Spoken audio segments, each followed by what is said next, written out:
Welcome to LOA Today.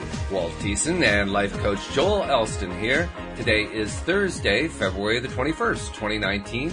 It's 8 a.m. in New York, 5 a.m. in Los Angeles, 1 p.m. in London. Sydney, Australia is at 12 midnight, but wherever you are in the world, thank you for joining us for another episode of LOA Today, your daily dose of happy. It's a happy day for me, I can tell you, because I always get happy when I get a chance to talk to my longtime friend Joel Elston, because we never know where the conversation's going to go. Sometimes it gets influenced by live stream listeners who have questions that they bring in, but even if that doesn't happen, I mean, all I have to do is just mention one topic to them, and I might not get a word in for the next half hour, so I figured I'd get it in now, say hello, thank you, Joel, and how you doing? I am doing great, Walt. I hope you're doing well. We've had, you mentioned we've been doing this a long time, and, yes. And I really, as I say every week, I'm grateful for the opportunity. If it's just you and I talking, I'm just grateful for that, much less anything else going on. So It's always good to be here on a Thursday morning. Oh, it's fun. It really is. I was kind of making fun there for a moment, but I love it. It's just great. And you asked, you said, you hope I'm doing well, and I'm doing better is probably the better way to say it. As our regular listeners know, I was dealing with the flu over the weekend, and it took me 36 hours to finally remember while being sick that I actually have the power to get well, which I started to do. My wife and I both got sick at the same time. We both remembered around the same time. We both started working on it around the same time, and 24 hours later, we were better. But it just goes to show you all the different ways that resistance can pop into your life that you don't expect. And that was one I didn't expect. I thought I would, I've been practicing this stuff for a while now. I thought surely, as soon as I started feeling symptoms, it would come to my mind, oh, yeah, I have the power to control all this. I have the power to overcome this. No, that's not what happened at all. So I figured, well, let's talk about resistance, because that's what that's all about. And I also mentioned to you before the show that I was pretty sure that I kind of made myself sick, and that I did it because of fears that I have about these local workshops that I'm trying to set up some testing on and so forth. Once again, resistance rearing its ugly head, saying, oh, okay, so if you're afraid, I'm going to make you really, really upset. I'm going to make you feel really bad. I'm going to make you sick. Resistance is an incredible thing, isn't it? Well, it's a defense mechanism, and it's the body, the term that I use frequently, and I've used this word already a couple times today, is the concept of homeostasis. The body or the mind or the brain is always seeking to just stay where they're at. Right. I would rather be not really happy but comfortable and safe versus what happy will require change, or this new venture or this new idea will require change. Right. So the body's natural reaction to change is always, no, I'm sorry, that's a danger zone. And resistance is almost always associated with yes, but if, what if I do become successful? What if this happens? What will that look like? How will that change? And it is created as unfortunately, we have developed it as a protective technique. Our society, we talk in terms of resistance. So like, oh no, that will never work, or this plan can't work, or whatever we put up there, there's a resistance to protect yourself from the concept of failing or not being able to, because again, failure is always bad, right? Right. Struggle is always bad. And these narratives that we have sort of are the built-in part of resistance to, just like you're saying, you have an incredible idea that we've talked about, what you're working on, and you're really moving forward with that. But when you do that, this is so far from your original comfort zone that your resistance to that like you're saying, I realize there's scientists out there who are going to go, no, Joel, he got the flu. Well, yes, he got the flu. And I understand you got the flu. But within the concept of the flu, how your body's responding to the flu virus is where the resistance is. I heard this study the other day that probably 35% of the people that never experienced the flu in a year actually had the flu, and they just didn't allow it to get them sick. It just truly, they didn't have time to be sick. They just moved on. And they might have, I've had periods where well, I might be getting the flu. And I go to bed and I wake up and I'm great. Now, I don't know if I had the flu or didn't have the flu. It's just not in I didn't have time for it. I'm not going to, you get the understanding where I'm going. Yeah. And those that are with the flu right now, I'm not being critical of you and your thought process. I'm just simply saying pretty much what we give power to is what we attract, as we know, not pretty much. What we give power to or what thought to we attract. And the resistance is built into that. It's a protective mechanism that actually doesn't protect us. Yeah, that's true. It doesn't actually protect us. Well, it does in kind of a distorted way. I mean, you talked about how I have this project I'm working on, and somehow my mind thought that it needed to protect me. And I was thinking about one particular way. Just now, I was thinking about one particular way that it tried to do that. I had been envisioning, because I wanted to do visualizing, right? I wanted to attract a big audience and, a lot of people interested in doing the workshop, all that kind of thing. So I set a really grandiose goal. I said, 250 people showing up for the first workshop, which would be wonderful. That'd be a home run, grand slam, And as soon as I got myself to feel excited about that, you know what my mind did? My mind took me to imagining one person in that audience having all kinds of issues that they were bringing into the place that they really didn't want to have to fix. They just wanted to have people feel sorry for them. And suddenly all the attention went to them. And despite the fact that I had this huge room here, my attention went to them, and I completely forgot about the big room, and I started fretting and getting all upset about, how are we going to help this person, and, it's going to be beyond what we can do because we're really not set up for it, and it just turned into a negative spiral. And I'm thinking, how the hell did I do that? Yeah. And that, by the way, that's a pretty complex resistance. Yeah, really. Good job. I mean, you really went out there, and that becomes the idea that happens is we anticipate. I have given almost that identical resistance power before. I was giving a talk when I first started doing some public speaking. I was speaking to a group of psychiatrists and psychologists at a sort of a medical association meeting. Yeah. And I was going to be talking about the law of attraction and thought process and energy vibration to a bunch of scientists. And I automatically was just saying, okay, now they're going to trip me up here. They're going to make me look bad.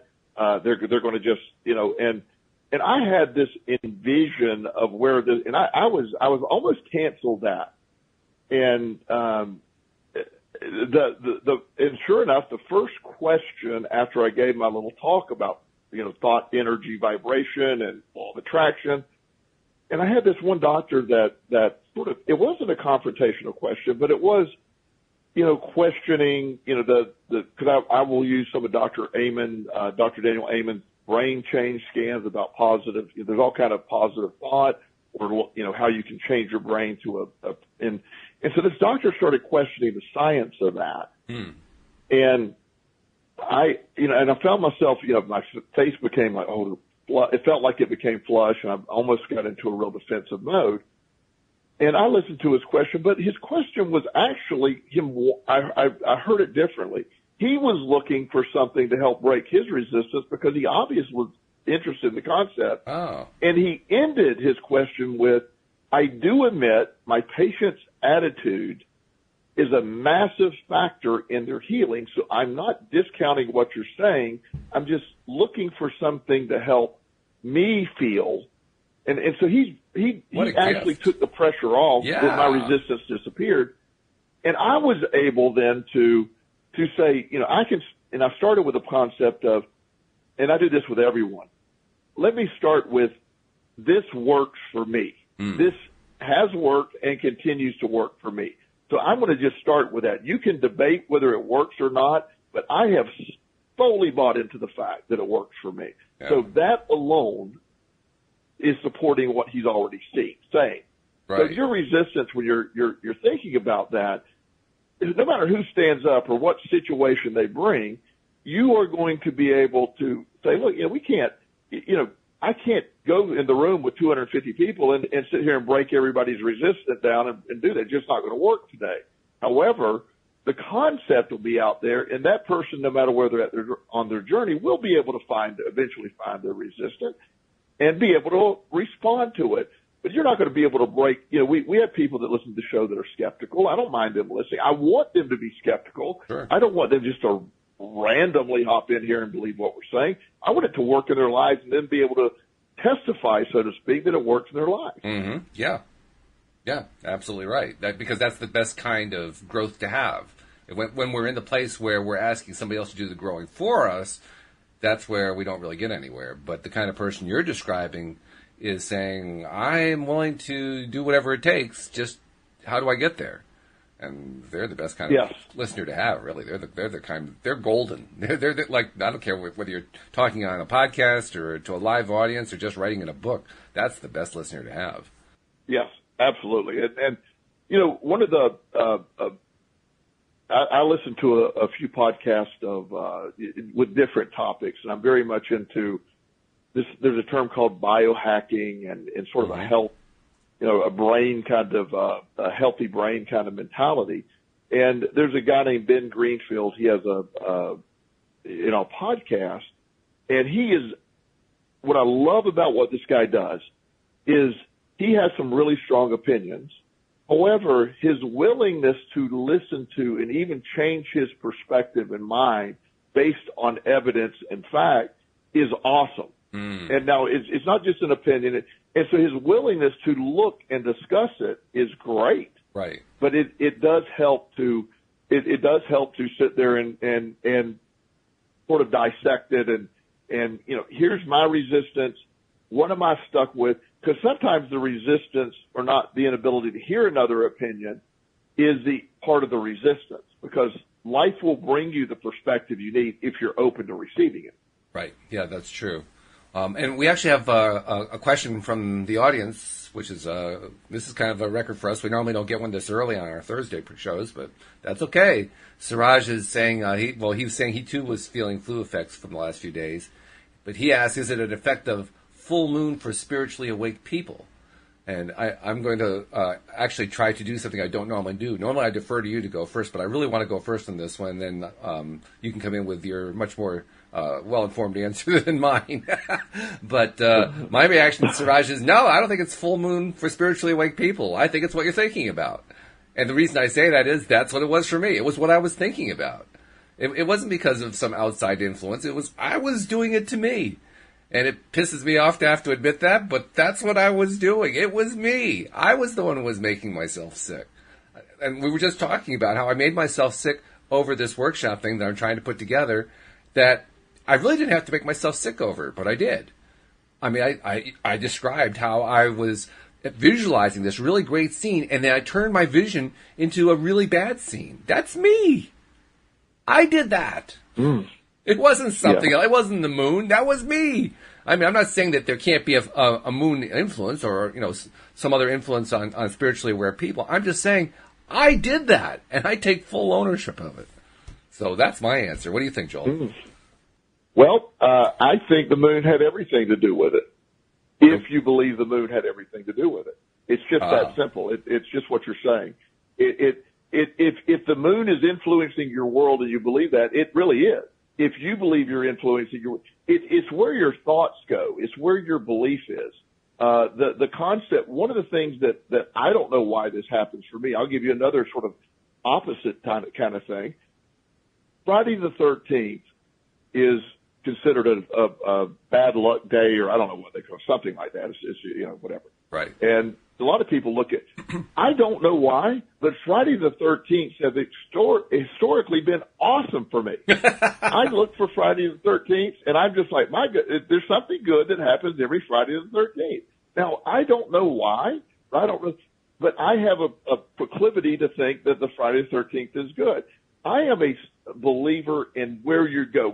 And I'm not discounting anybody's belief, but I do believe your beliefs influence that. And if you believe the moon influences your world, it does. If you really believe strongly that you are in charge of the influences of your life. And I'm saying I'm supporting what you're saying. Right. But it is so much the idea that there's other factors in place. My son Chris, years ago, we were in Florida, and he had he was on a medication to help him sleep. He was on a really strong, this is before we got everything adjusted. He was a very strong ADHD medication during the day, and he had often had trouble sleeping at night. Mm-hmm. So they had a medication that would help him sleep at night, which I wasn't a big fan of all that, but that's what we were doing at the time. Right. And so we went to Florida, and I forgot his medication. Oh. And so we were down there, and it was Saturday evening, I believe. We're at my parents' house, and he's like, Dad, I'm not going to be able to go to sleep. They didn't have a medication. And I could have really, figured out how to get him some of the medication that, whatever. Or I said, son, I'll tell you what I'm going to do. I said, please don't tell anybody this, but I'm going to give you some of Dad's sleep medication. And it is very strong. It's for adults, and I'm going to cut it in half. I'm going to give it to you. And you're probably not going to be able to stay awake very long, so I want you to go ahead and get in bed and be ready to fall right asleep. So he's like, okay, Dad, I promise I won't tell anybody. So anyway, I kept selling that concept. So I took my quote-unquote sleep medication, I cut it in half, and I gave it to him with a little warm milk, and I said, son, he was out for the night. I mean, unconscious. Now, the sleep medication was actually a 250 milligram vitamin C pill. He woke up the next morning saying, Dad, that's best medication. Can I go on that? Well, I just discontinued or called the doctor to make sure it would be a problem to discontinue what he was on. Said no problem. And to this day, Chris takes a half a 250 milligram vitamin C pill every night before he goes to bed. And he's a grown man now. Right. And it helps him sleep. He believes with all his heart that helps him sleep. Nothing will convince him that isn't the case. Which is and good. It helps him sleep. Yeah. Fact.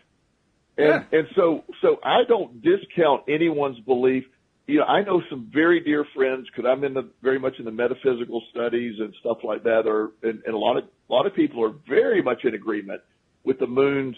There's a lot of evidence I used to work in crisis centers, and I cannot explain why there's an increase in activity on full moons with people with mental issues.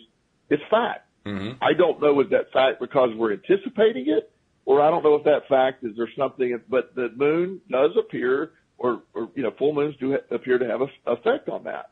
So much so we used to increase our staffing on the evenings of full moons. Now, did our intake people realize it's a full moon and tend to put more people in because it's what they anticipated? I don't know. Who knows? But I also know that your beliefs are what drive, at the end of the day, what you give value to is or what you really believe. And so I am supporting that there's a million different directions to go with that. But I do believe, Walt, what you're saying, that once you woke up and realized, wait a minute, you're in control of that, period. Right. Yeah, I think that's it. And I think you're absolutely right. I mean, if you believe it, then it's true. And that's what I think is the great lesson from all this. I mean, modern medicine has, totally convinced itself that it is able to identify the germs that create our diseases and, what cures there are for them. And, they have this condition that produces that, and they're able to treat it in this way, and they get that kind of positive result, and they can show all the statistics showing how under the double-blind studies they produce these results. And I think all that's perfectly valid and perfectly fine. And I think it fits perfectly as well with the idea that the human mind creates all this stuff. I mean, not only did the human mind create the idea to treat these things as germs and conditions and so forth and cures and so forth, but the human mind also created the actual conditions themselves and created the cures. The state of being cured happened in the mind. So all of it is true. And none of it really in any way, overrules the other. It's all part of the same basic concept. So like you said, if you find that there is a correlation between a full moon and more mental patients, then you're right, there is a correlation between the full moon and more mental patients. Doesn't really matter exactly how it happened. It's still, you're right. Yes. Yeah. And that's the if you go on my Facebook page, my personal Facebook page, which is a public thing anybody can look at, my posts 30 minutes before we went on air, having no idea that topic would come up. Of course. The last post is correlation does not equal causation. Right. Mm-hmm. And the concept that you can't always say that. It's where, on the internet, when people talk about vaccines cause autism, the connections will be made on something, then people start looking for those things to, come about, and they start saying, okay, well, here's where that took place. There's studies in physics, double split theories and stuff like that, where, energy doesn't always respond. You're like, what, the double slit experiment. I mean, it is amazing. Somebody researched that. Right. That when you're observing an experiment, it can have a different effect than when you're not observing it. What does that mean? You're influencing that situation. Again, the bottom line that I think we try to get to every week, no matter how we present it, and I love this when you can do it. Your energy is what you're attracting. Mm-hmm. Controlling what you're feeling is going to be the law of attraction. I have said something in the past that I actually have to go back on, because, or sort of readjust my thinking on. I used to always equate sort of positive psychology to the law. It's a piece of the law of attraction. Yeah. But the law of attraction is neither positive nor negative. Right. One thing that really helps me with that, or helps me sort of define that, positive psychology reinforces what I believe in the law of attraction from my perspective. Yeah. But if I look at politics and what politics has become, it is the ultimate example of the law of attraction, not necessarily caring whether it's positive or negative. In fact, negative has an equal power to the positive when used in the law of attraction. I mean, the law of attraction gives no value to the good or bad. Right. You put it out there, that's what you're attracting. Right. And, no matter what your politics, no matter where you're believing, and I've really evolved in my politics, I just don't really do it anymore. I'm not anything. I don't think that way anymore. Yeah, you and me but both. I watch from a non-emotional standpoint, and I look at, what it's become, and, whether it's President Trump or the other side, negative energy or that negative thought is a great influencer in bringing about. It's simply a very powerful tool. The law of attraction is exceptionally powerful. The reason we talk on the positive side of it, I have found using the positive side of it, using the positive thought process, gives me more things to do. I am not a fan. It's sort of like using the dark side to me brings a lot of darkness, and it's not a place I want to be. Right. But yet I can very much identify it is effective, and I think that's whether it's the moon or it's a certain date. My next week, 7 days from today, and actually it'll be the anniversary. We can talk about this next week. 7 days from today, my son TJ's birthday.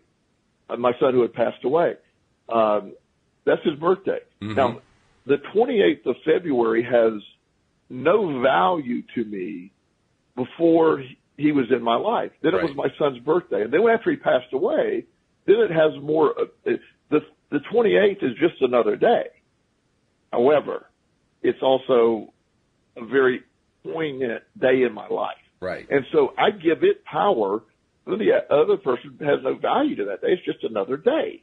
And so where my energy goes with that is what matters.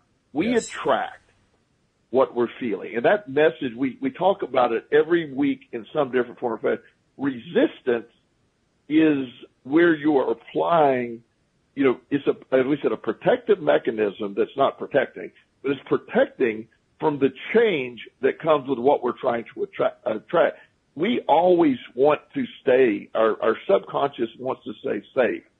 And as nasty as it may be where we're at, I just want to stay safe is what my instinct is. Mm-hmm. And stepping out of that comfort zone means you will change. Yes. And when you weren't feeling well, you love this concept that we're talking about what you're doing. I think it's going to be very successful for you. However, it's so against your base personality, over the years, that resistance exists, and you're having to fight through that. Mm-hmm. Yeah. Yeah, I was finding a number of different ways I was trying to fight through it. But I think you're absolutely right. And I think it is very important to remember that the law of attraction is much more than positive psychology. There's a great deal of overlap. There's a huge amount of overlap. Yeah. But positive psychology focuses primarily on what happens when you're in a positive mindset, whereas law of attraction applies with any mindset. And I agree with you. I mean, the way I would say it is, I think that the reason why we spend so much time on the positive side is because we want to have a direct influence over what we attract into our lives so that we like it, so that we like what comes in. We prefer it. You know, we really don't want a whole lot of the stuff that we don't prefer. We want the stuff that we prefer. So that's why we focus on the positive side. Doesn't mean that the negative side doesn't work. It just means it doesn't bring us what we want. So that's the big distinction for me. Well, and one of the things, I'll use my negative side. You know, when I was in the middle of addictive behavior and I was in a downward spiral of compulsive gambling, and I was anticipating losing money. I was anticipating going to jail. I was anticipating, and I lived in that downward vortex that I couldn't control. I watched it happen, and I felt I had no control over it. Yeah. And it just, my worst fears came about. Yes. And once I was able to realize that's the negative side for me. We talked about, again, President Trump. I don't know where this is going. I actually think his presidency is a positive because of what the effects of his presidency will eventually do overall. I agree, 100%. And that's a whole other. I totally agree. That's a whole other day of discussion. Yeah. But you see this where he has to bark at everything that barks at him, and he's obsessed with all these different, his biggest supporters can see his narcissistic side. Mm-hmm. They can admit it, maybe. That they can see that narcissistic side of him. Yeah. And when you break that apart, and you realize, however this is going to end for him, it's going to not end with. There's going to be at best about 50% of the people really having a much worse view of him than they ever did before he was president. Oh, at best. Yeah. So his need to be viewed as this great guy, which I really think is sincere, and he just doesn't know how to do it, right, is going to actually have the end result be the opposite, even though he's very much, I don't know of another public official that I've ever seen to have such thin skin that just can't let any argument go against it. Yeah. And so again, I'm not trying to, any of our pro-Trump guys, not disrespecting. He's effective. He's one of the most effective manifestors of anyone I've ever met. Absolutely. And it's just, I don't think it's going to have the payoff in the end for him. So that's where the negative side goes. I was exceptionally good at manifesting the negative stuff. I didn't know I was doing it, but I certainly brought about everything I feared. I certainly brought about everything that, my resistance toward the negative was not there. I was just piling on. And so I learned to do the negative side real easy. Absolutely. I think it's why I've sort of come around on this side of it. So it is a very, resistance is, it is the answer when you ask what is going, if you can find the resistance and it's 99% of the time you're going to say, aha, there's the resistance and here's the reason I'm resisting. Yeah. I would say that what Trump is going through right now is, even though the events are different, the overall pattern is totally reminiscent of what you went through when you were on your negative spiral, where you were convinced that everything was going to go wrong, you were going to go to prison, all this kind of stuff. I mean, and you kept focusing on all those negatives, and sure enough, they just kept reinforcing themselves. And that's exactly what Trump does. I mean, there's really such a perfect parallel going on there. So you can just see where it's going. It doesn't take a rocket scientist to figure that part out. And it's pretty clear where it's all headed. But it's fascinating how when we're in the middle of it, we can't really see it until we learn how this whole process works. And as much as he is a good, deliberate creator, I think this is part he still hasn't quite figured out. He hasn't quite figured out the role that he plays in attracting this stuff into his life, and that all he really has to do is shift his thought process, which he's very skilled at doing. He just isn't doing it. If I could, if I could go be his advisor and him actually listen to someone, that'd be something. And Yeah, wouldn't that be awesome? Yeah, right. But if I think he has a unique opportunity in life right now to really, if he could really understand where he's at and his great skill set in this arena of sort of bringing about manifesting stuff, if he could just, it's not as big of an adjustment as you would think. I think he could, even at this late date, can make an incredible turnaround in his presidency. Oh, sure. I really do. Yeah. Because he's really good at it. But right now, he's unintentionally bringing about, his big fear is he will be exposed as not being smart or not being as wealthy, and so he all that, his self-esteem is so based on his image, but yet the same things he's spewing out there is 50%. That I have a one that's probably less divisive. One of the great company success stories in the world, I believe. I grew up watching this happen. In Florida, there's a grocery store chain called Publix, and it started in a town 3 miles from where I lived. It was this, a single little grocery store turned into this massive Fortune 500 company. They're exploding across the South and up the Northeast, and eventually I anticipate there'll be a nationwide chain if they choose to be. It's really good. One thing in Florida, if you're in Florida listening or you're down there, you can't drive down any main thoroughfare and not pass a Publix every few miles. They're just everywhere. Yeah. They're the main grocery store. Right. They have great customer service, and until the last year or two, they've universally been viewed as a great company, for no matter which side you're looking at. Well, Publix has made one mistake in the history of me watching them grow. Last year, they supported a candidate, their hometown candidate, and they made it public when public disclosures of money coming in comes from Publix. Now, the truth is they were supporting this candidate. He's from their hometown. That's the truth why they were supporting him. And I forget the guy's name. It doesn't matter. Doesn't matter. But what happened was this guy he leans very hard to the right. He's an NRA supporter. And so all of a sudden that just became a big, massive debate. Now, all of a sudden Publix went from this universally viewed beautiful company to 50% of the people now are even more interested. Oh, Publix is great because they stand up for the NRA. But they had 50% of the people who are on the other side of it that now dislike them or think they're politically viewed. It's their biggest mistake they've ever made. Not because they're right or wrong. We can debate that.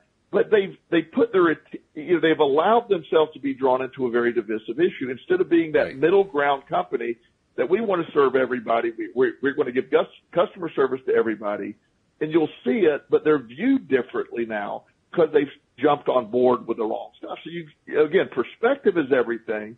That what we're trying to incorporate into our lives often will have a reverse effect when we realize letting go of all the other stuff, avoiding the resistance. Or first of it, you can't avoid resistance at first. You got to identify resistance, and then, learn to work around the resistance. Or that next level stuff is learn to, resistance. Once you become quick at identifying it, you will have a quicker path to manifesting what you want. Then you can attack it more. You've done that. You've done really good at finding your resistance lately. I'm getting better at it. That's for sure.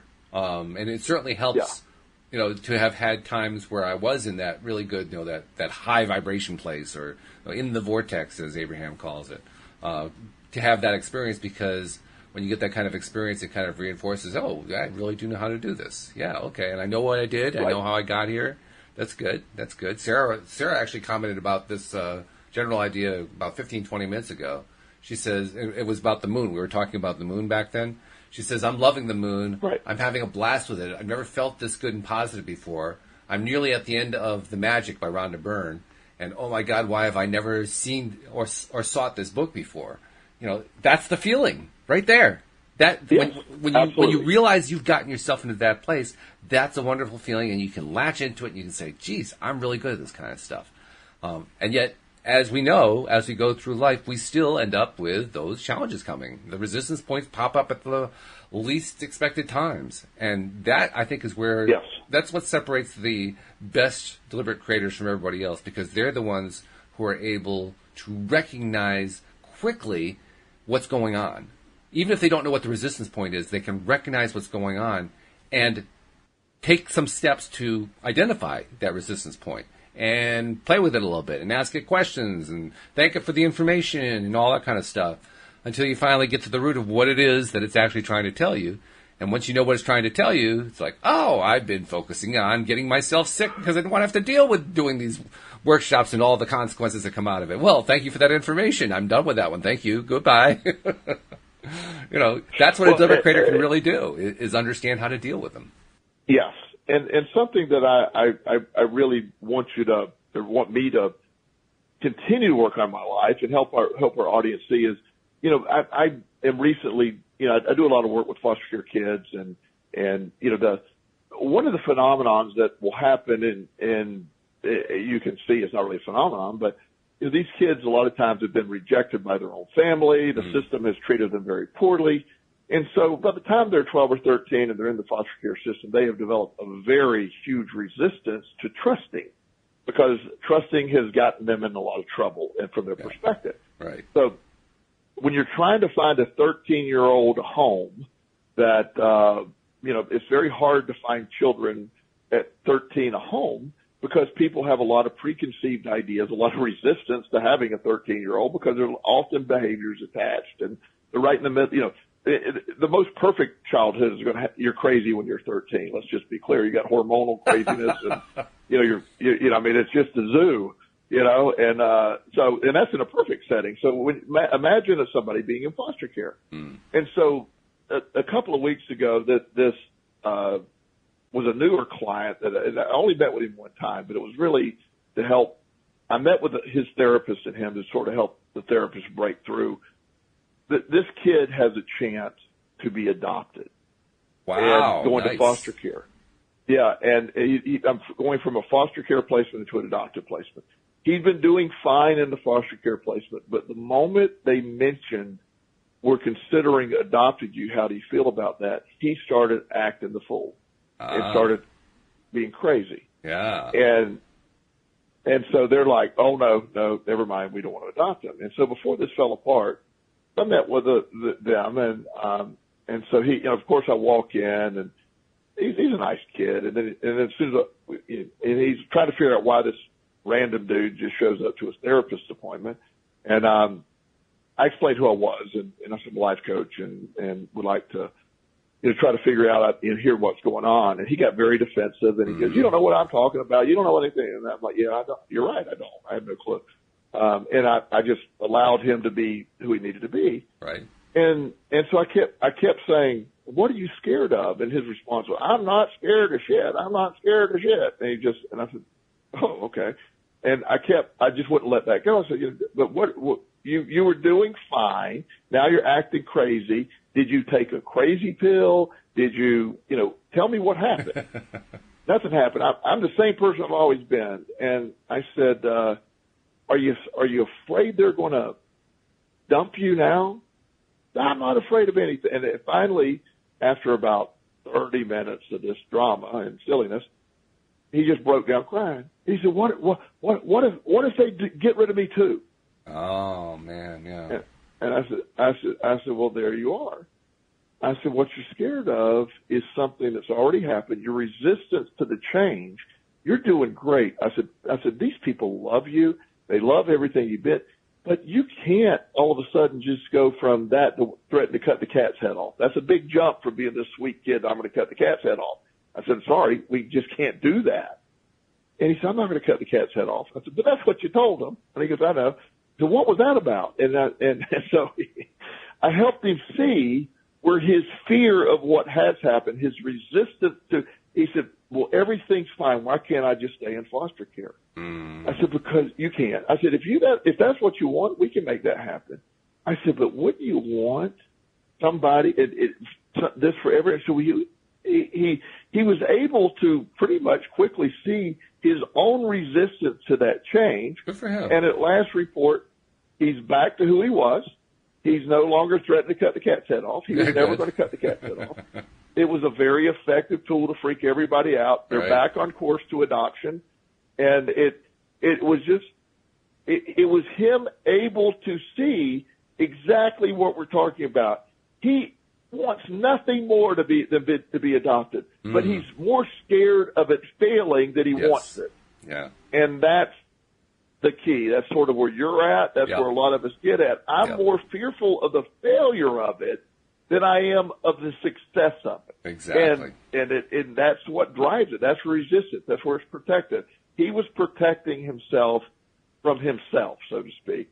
And these are solid people. He's going to end up being adopted. It's going to, and at the same time, and I said, and yes, you're going to screw up, and yes, they're going to be pissed at you, and yes, that's what family does. It's going to not be perfect, and you're going to be angry and hate them one moment, but these people love you and you love them. Give them a chance, and this is we'll be all right. And it's just once again a brilliant kid, able to identify it, able to make immediate changes. I wish we could all do it that easily. Wow, that's great. Good for him too. That's excellent. And it's really interesting how you were describing this kid. You're describing what he's going through, and as you're describing it, it feels so familiar. I mean, not that all of us are in foster care, but all of us been in that position. Now, you talked about how I was dealing with that with this local workshop thing I'm trying to put together. I know that feeling.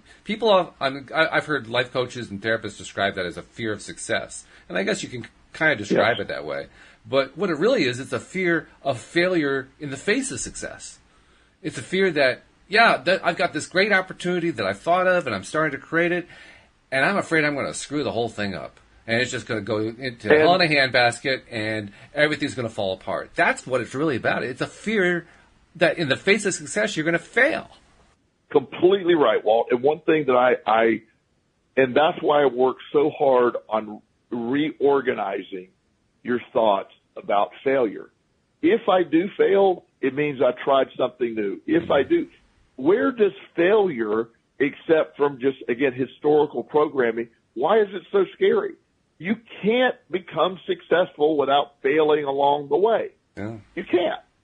And so redefining that and not being fearful of it, and in fact, embracing the concept, I will fail today. You know I'll fail today. I fail every day of my life. Mm-hmm. And thank God I do. I'm stronger because of it. Yeah. And that's this concept that we're talking about when we're dealing with this is, again, a lot of it is just simply our perspective and where the resistance exists. When you quit resisting against the failure, resisting it, you're not even resisting against the failure. I just don't want to feel that way. What feeling? Right. You feel like you're successful? You feel I love that ability. I can be in control of my perspective of anything. The idea that the trauma of past failures, it just has us in a very protective mode versus accepting the trauma of past failures as strengthening events and saying, yeah, I'm going to be really good at this. I can handle whatever they throw my way. And this is where it's going to go. When I wrote my book, The Bench, and the publisher I was working with said, you need to be prepared that there's always going to be people critical. There's always people that are going to say something. There's always people you could go look on any post on Facebook and just see arguments that are so ridiculous. If our school closes because there's a snow day, 50% of the people are making smart aleck comments that they shouldn't have closed. The other people are arguing with the people on why they should have closed. Yeah. It's just, that's what we do. Yep. And it's just, you see all that. So instead of worrying about all that and worrying about all that noise in the background, we got to focus on our decision. Yeah. I understand when the school closes, when there's snow on the ground here, all it will take is one child to be harmed because they didn't close. And then, I would always rather err on caution. I don't care. It's what's one day of school. It doesn't matter. Err on caution. I don't get wound up. It is something that we are conditioned to do. We almost are conditioned to argue against ourselves, and that's where the resistance is. Resistance is arguing against your best interest often in your life. Oh, yeah. Yeah. And like you say, you're never going to satisfy everybody. There's always going to be some minority that are going to find fault with anything that you put out there. It's just the way things are. And you could look at, go to an Amazon page. Go to a page where, any product that they're selling. Doesn't matter how popular the product is. You will find 1-star reviews for it. And the 1-star reviews, you can. I actually like to read 1-star reviews when I'm checking out a product, which some people think is a little strange. Other people say, "Oh yeah, I do the same thing." But the reason I like to check them out is if the 1-star reviews don't seem all that terrible to me, I figure it must be pretty good. I have, I was looking, and I actually did the same thing because it's one of the things I think is very unfair to any business, or especially a doctor or therapist. And, I have Justin's former pediatrician. I didn't like him. He didn't like me. I thought he wouldn't listen. I mean, he's just one of those doctors. Him and I got in, not an argument, but it was, a disagreement is a better term, because it didn't get mean. Yeah. I just didn't like him, and I could tell he didn't like me. It's okay. Yep. Not everybody's going to do that. Right. He thinks I'm arrogant, and I think he's arrogant. So, okay. Well, fair is fair.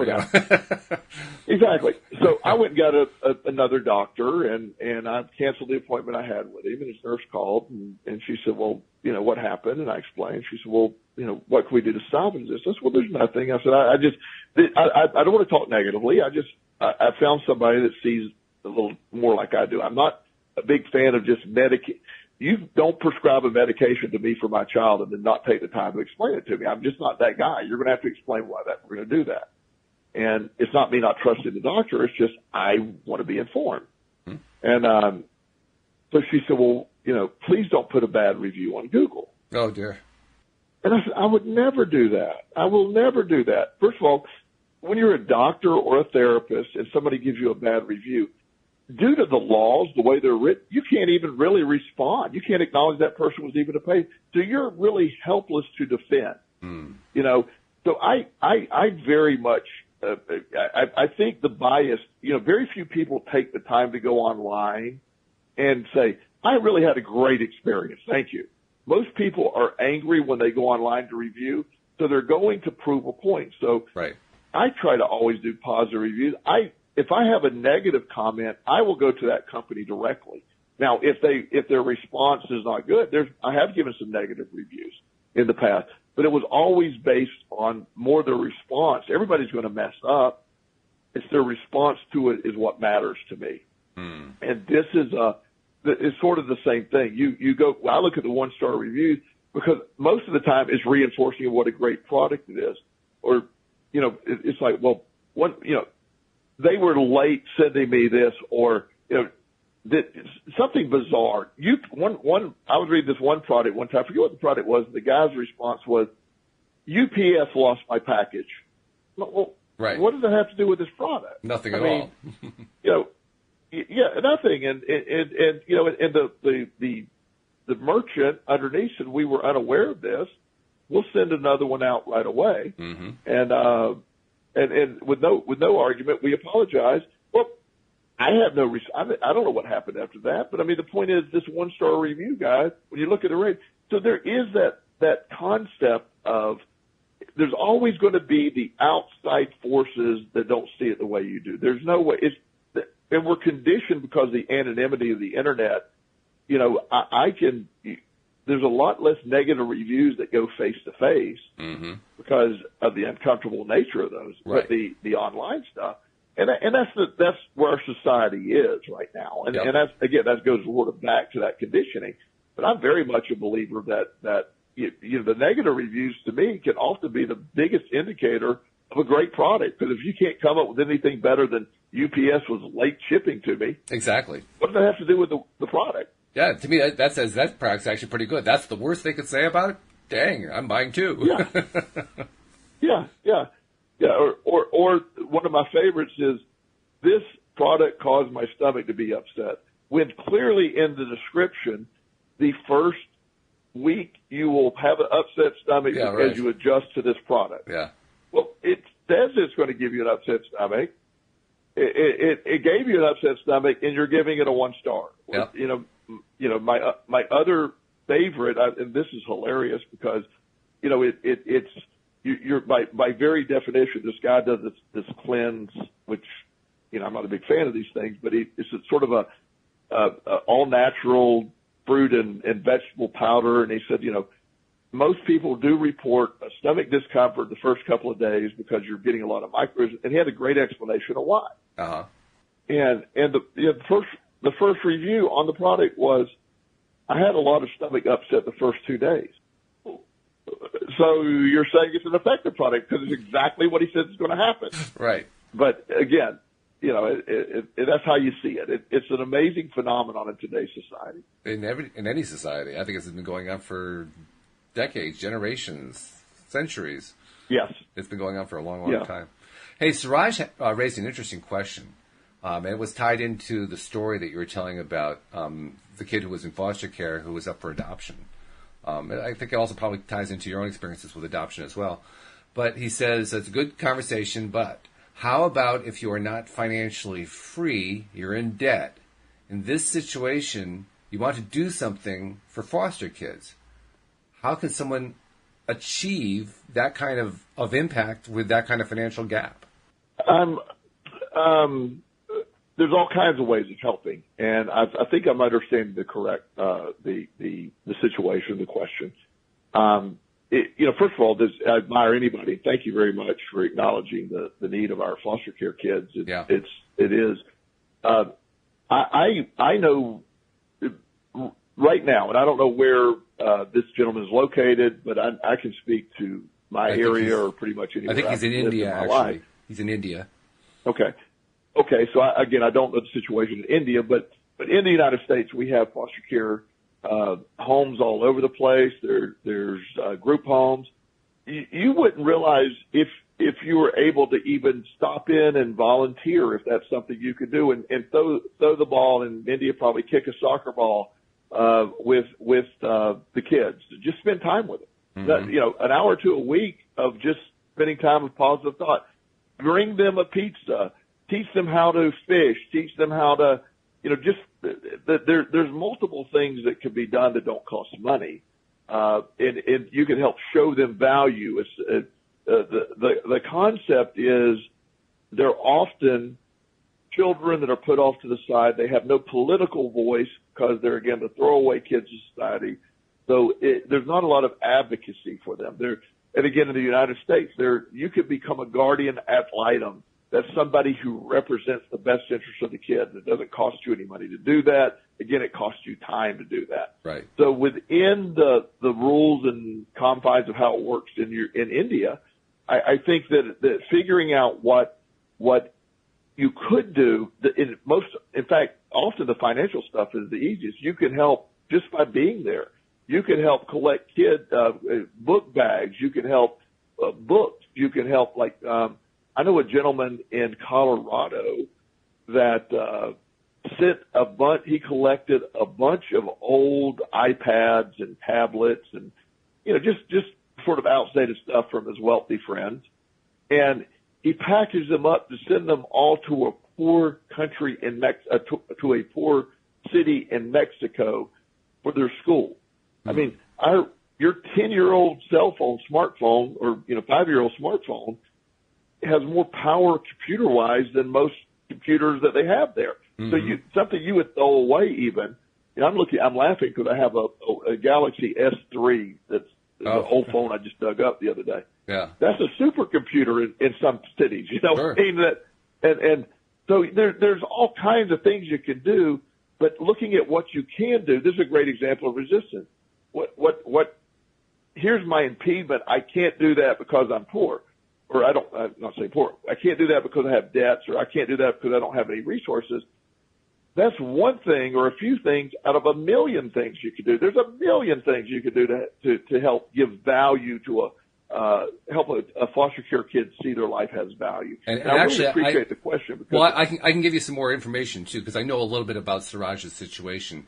I believe he actually runs some kind of I don't know what the exact thing is. I don't know if it's an organization or a situation that's out of his home, but he actually helps people in need in his home or in his place, wherever he is.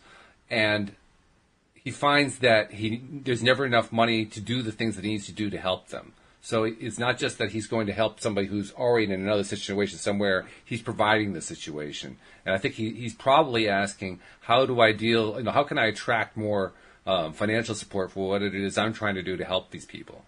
Oh, I see. Okay, that's even better clarity. And one of the things, first of all, outstanding work, by the way. Congratulations on you're obviously in a good vibration there. But we get to that point. I think anybody that is helping people, because I always wanted to help people. I always wanted to be in a financial position to do that. But again, the resistance already, and again, this is what we talk about every week. The resistance is already in the question. Mm-hmm. My big problem is I don't have money to do what I want to do to help these people. How do I get money to help these people? The focus is on the financial stuff. How do I attract it? It's no different than how you attract it in your personal life, especially when you're doing it for something as worthy as what he's doing. I love that.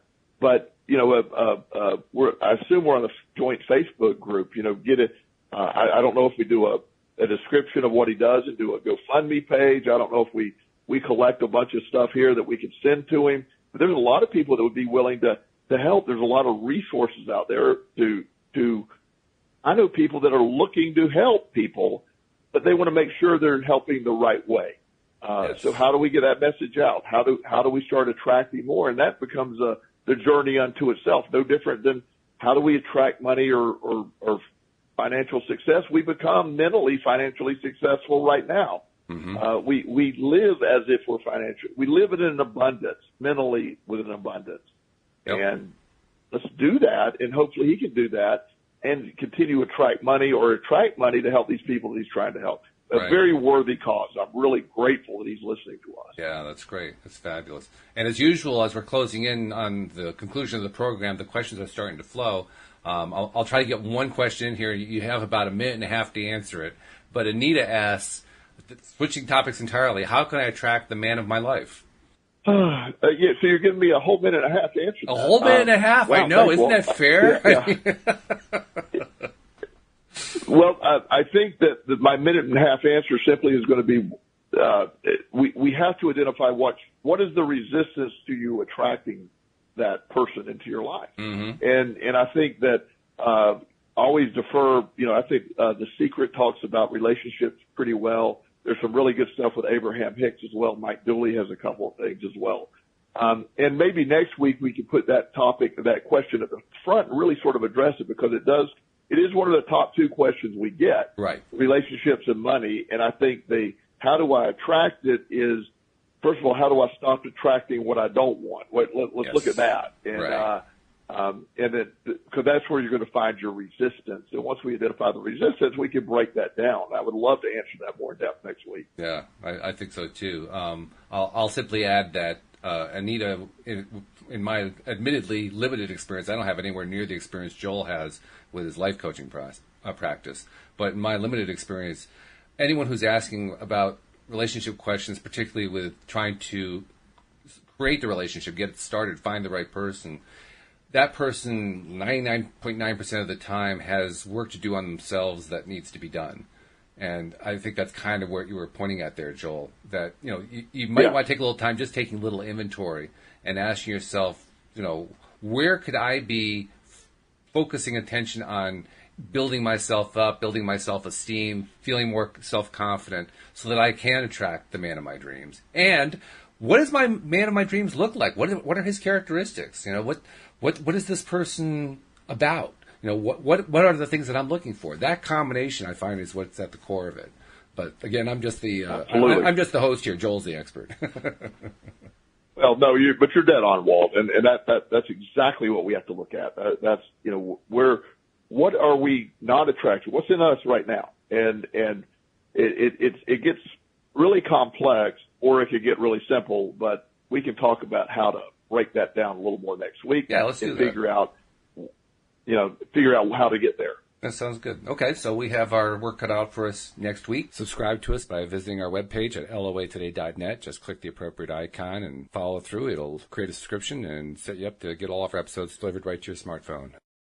Thank you for all the questions to our live stream listeners. Thank you also to our regular podcast listeners, because without you, we wouldn't have much of a podcast. And thank you, Joel. I mean, I love doing this every week, and I look forward to doing it again next week. I'll talk to you next week, buddy. Thank you for everything. All right. Thank you, too. We'll see you all next time here on LOA Today. Goodbye, everybody.